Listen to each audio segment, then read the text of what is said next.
Welcome back to the channel. This is a More Better SN coming at you with another budget magic deck. This is a Snow Tribal deck.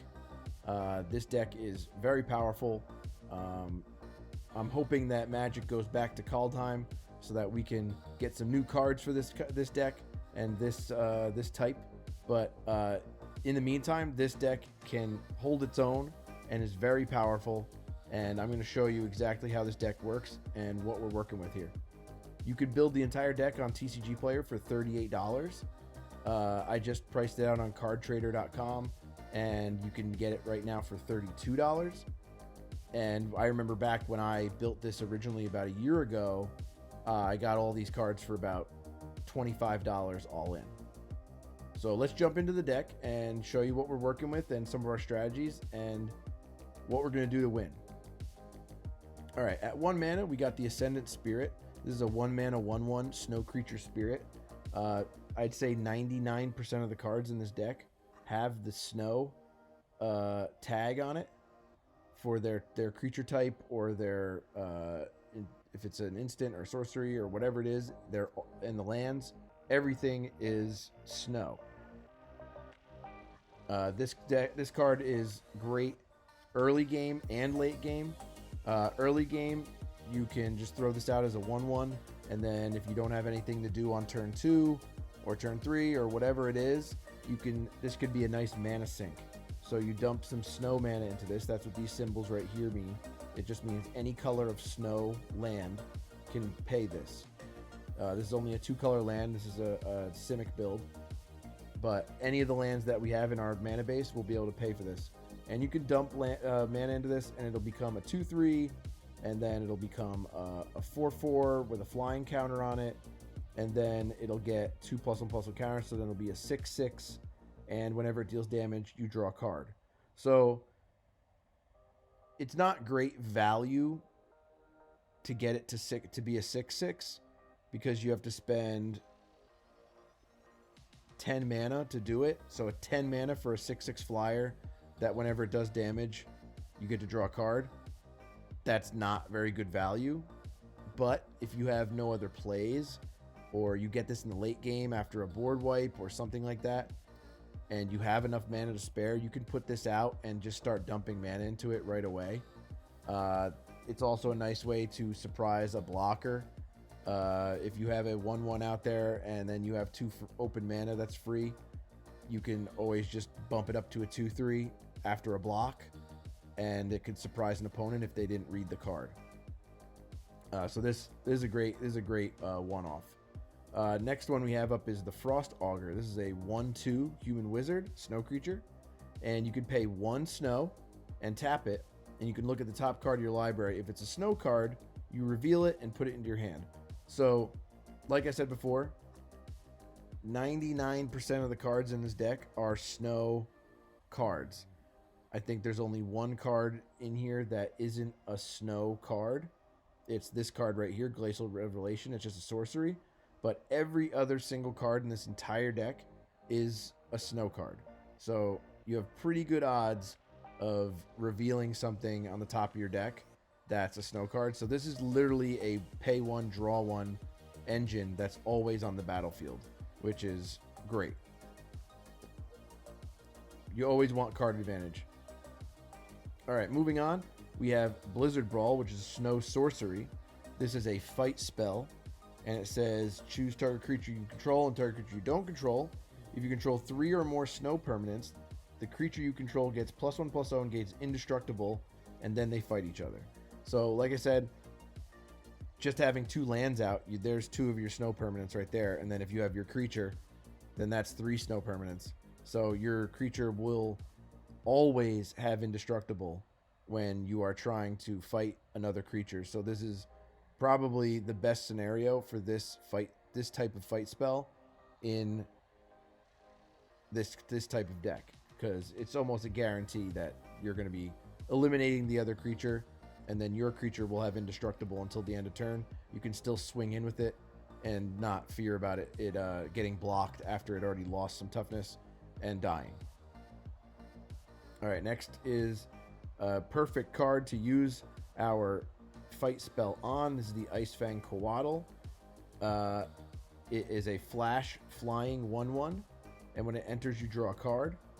And as long as you control 3 other snow permanents, so you need to have 2 snow lands, and then this guy will be number 3.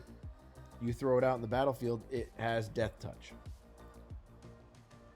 So you can use this with Blizzard Brawl, and you can have that 1 damage of Death Touch onto another creature, and it immediately kills it, and then your creature will stay alive because it has Indestructible. So this combo of these 2 cards right here is great. All right, now we have Marit Lage's Slumber as a legendary snow enchantment.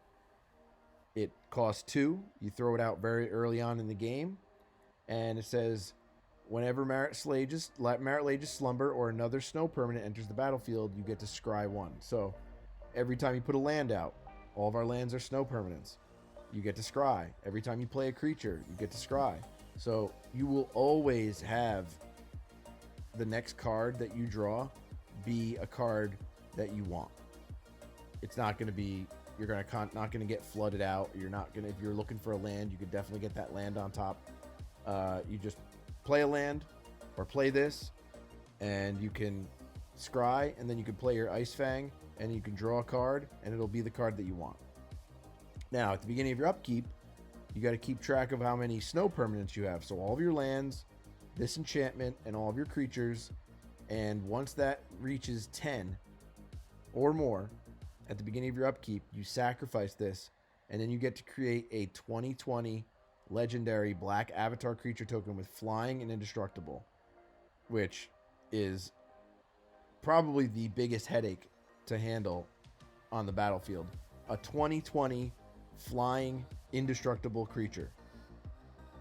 It's not a snow permanent, but I think you'll take that, having a non-snow permanent on the battlefield for a 2020 flying indestructible.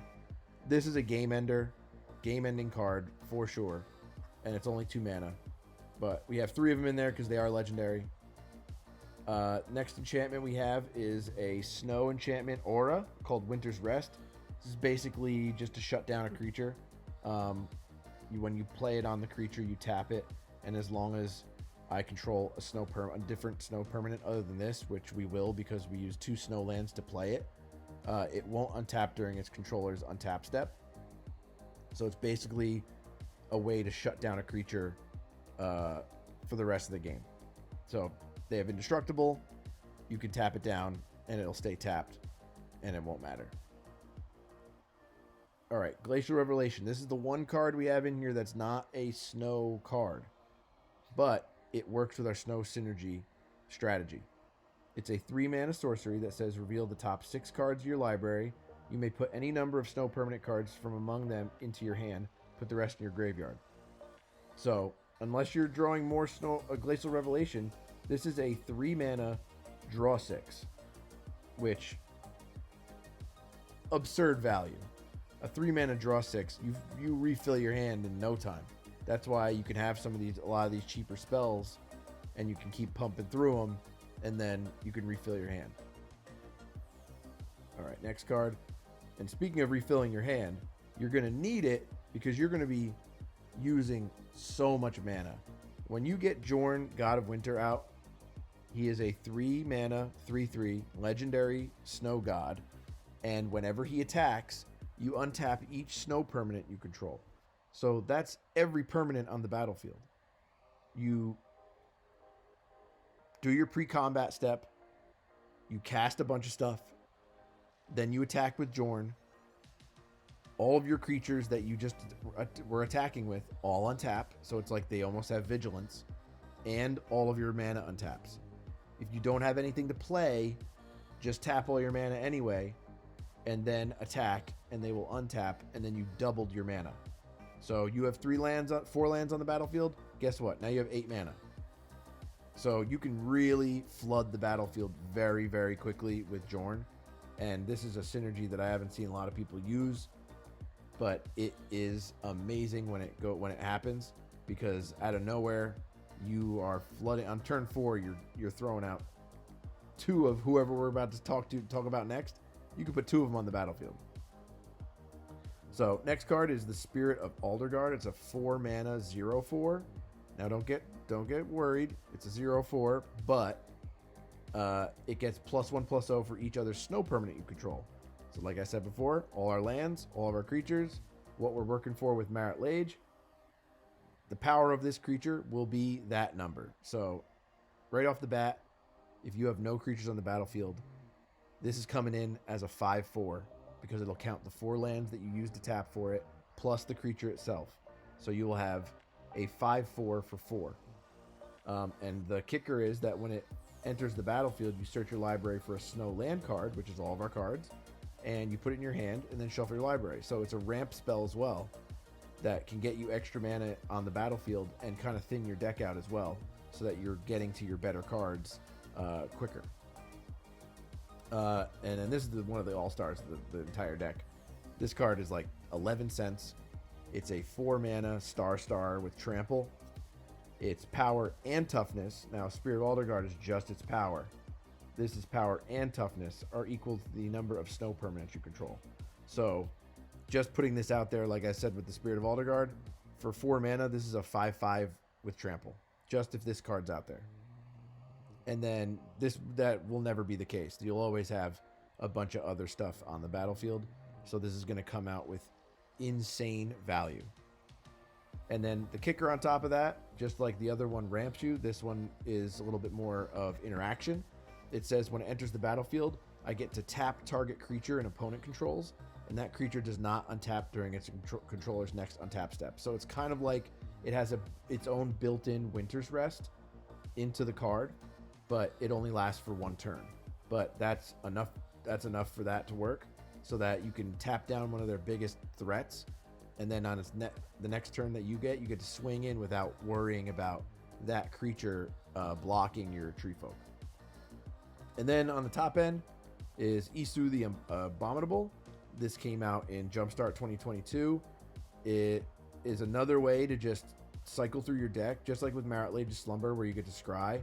This one lets you look at the top card of your library at any time, and I can play snowlands and cast snow spells from the top of my library. So if this guy's on the battlefield, we can play our entire deck off the top of our library, except for Glacial Revelation. That's insane. And then whenever a snow permanent enters the battlefield, I can pay any color of Bant, which we are Simic, so we have blue and green. And if we do, we get to put a 1/1 counter on the Abominable. So this would become a 6/6. And with like I said, with Jorn, with untapping all your lands, you're going to have so many additional lands that this creature is going to get big quick with all these extra little bonus kickers of the +1/+1, that this creature is going to get out of hand. And with all the being able to cast off the top of your deck, you can cast so many spells that it's going to get insane pretty quick. Just with the Isu, the Treefolk, and the Spirit of Aldergaard, you have a pretty formidable defense against anything that your opponent's going to throw at you. You're going to have very, very, very big creatures very quickly. And the more that you throw on the battlefield, the closer you get to that 2020 Marit Lage. Let's get into the mana base. We have right down the middle color breakdown of green and blue. We are even at 24 and 24. But I put 1 extra island in than forest because we have the Ascendant Spirit and the Frost Augur, which are turn 1 plays, and we have no green turn 1 play. So I just added 1 extra island. So let's look at the mana base. 2.5 average mana cost. It recommends 25 lands. I put 23 because of the amount of extra mana we're gonna have with Jorn and with all the draws with the Ice-Fang Coatl and the Glacial Revelation, and the scrying with Marit Lage and being able to play the lands from the top of our deck. I don't think we need to go up to 25. I think we're better off with the 23 and being able to just cycle through our deck with all the cards that we have. Also with the Spirit of Aldergaard being able to just go and fetch us 1. So here's the mana base. We have snow-covered islands, snow-covered forest. I believe we have 9 and 8. And we have 4 duels and 2 Faceless Havens. Faceless Haven, great card. Again, if you get board wiped, this is a creature land that's going to be 4/3 with Vigilance. It only costs 3 to activate, which is pretty good. Most newer creature lands cost 4. I know that the cottage costs 4 to activate, and this is a 4/3 with Vigilance. So it's definitely very good creature land because you can have it go out there and attack, and then it has Vigilance, so you can still tap it for mana after it had already attacked. So that's the deck. Let me know what you think of it. Like, comment, subscribe, do all the algorithm things. And like I said, this is a $26, $27 deck. It's super cheap. Definitely go out and get this. The mana curve is awesome. It's fast. It's powerful. It's something that everyone kind of just overlooked because it's a mechanic that isn't really used anymore. And I'm just hoping that Magic will go back to Kaldheim soon so that we can get some more snow cards and upgrade this deck. So until then, check me tomorrow for another deck tech.